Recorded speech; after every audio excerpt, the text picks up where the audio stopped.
नमस्ते। आज की इस खास चर्चा में आप सभी का स्वागत है। आज हम एक बेहद ही खूबसूरत और पुरानी हिंदी लोक कथा की गहराई में जाने वाले हैं। ये कहानी सिर्फ एक राजा रानी का किस्सा भर नहीं है। ये आस्था, हमारे कर्मों और एक सच्चे दिल की कमाल की ताकत का एक बेहतरीन उदाहरण है। तो चलिए, बिना किसी देरी के सीधे इस कहानी में उतरते हैं। अब देखिए, इस पूरी चर्चा की शुरुआत एक बहुत ही गहरे सवाल से होती है। क्या चमत्कार सच में किसी जादू टोने से होते हैं, या फिर वो एकदम सच्चे और पवित्र दिल से जन्म लेते हैं? जरा सोचिए इसके बारे में। ये सवाल हमारी आज की कहानी के बिल्कुल केंद्र में है। क्या सच में हमारी नीयत में इतनी ताकत है कि वो किस्मत को पलट कर रख दें? आइए, इसी का जवाब ढूंढते हैं। तो कहानी का पहला हिस्सा है रानी का छिपा दुख। कहानी की शुरुआत में ही एक एकदम अलग सा नज़ारा देखने को मिलता है। मतलब एक तरफ तो एक बेहद खुशहाल और हरा भरा राज्य है जहां किसी चीज़ की कोई कमी नहीं है, लेकिन दूसरी तरफ उसी राज्य की रानी रानी आराध्या के मन में एक गहरा खामोश सा दुख है।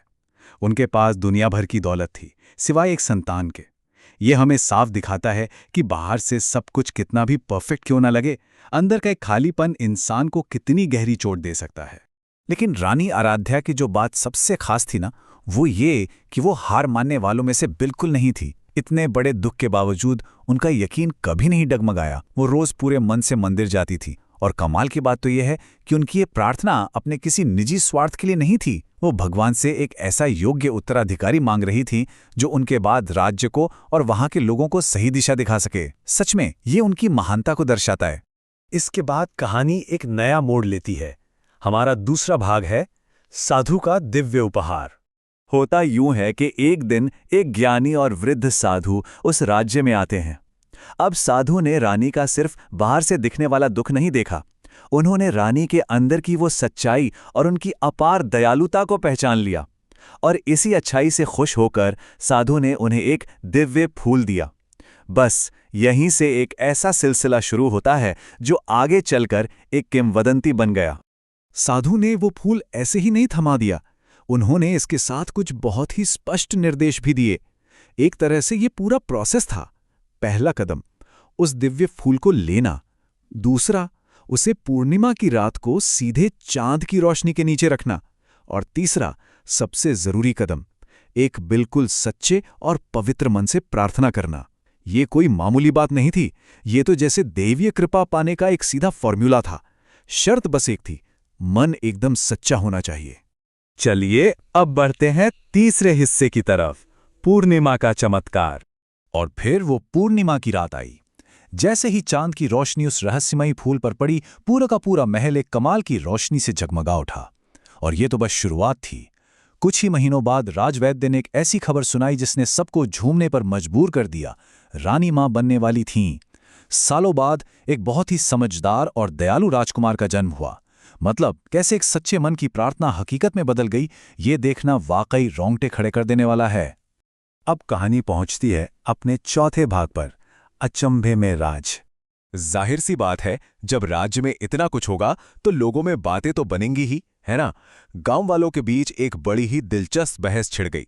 कुछ लोग इसे पूरी तरह से एक जादुई आशीर्वाद मान बैठे। उन्हें लगा ये पक्का किसी जादू या टोने का कमाल है।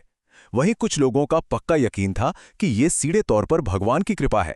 पूरा राज्य दो हिस्सों में बंट गया था, और हर कोई बस यही समझना चाह रहा था कि असल में हुआ क्या है। और अब आते हैं कहानी के पांचवें और सबसे अहम हिस्से पर, अच्छे कर्मों की शक्ति। इन सारी बहसों और सवालों के बीच रानी का एक ही जवाब था। उन्होंने कहा, सच्चे दिल और अच्छे कर्मों का फल कभी ना कभी जरूर मिलता है। सच कहूं तो ये सिर्फ एक लाइन नहीं है, ये इस पूरी कहानी की आत्मा है। रानी ने बिना किसी से उलझे बस इतना साफ कर दिया कि उनके धैर्य, उनकी सच्चाई और उनके अच्छे कर्मों ने ही इस चमत्कार को सच किया है। यह हमें बहुत बड़ी सीख देता है कि ईमानदारी का फल हमेशा मिलता है, फिर चाहे थोड़ा वक्त ही क्यों न लग जाए। तो इस सब का आखिर में नतीजा क्या निकला? बिना किसी छल कपट या काले जादू के सिर्फ एक सच्ची आस्था ने इस चमत्कार को जन्म दिया। वो राजकुमार जब बड़ा हुआ तो वो राज्य का सबसे न्यायप्रिय राजा बना। उसके राज में कभी किसी के साथ नाइंसाफी नहीं हुई।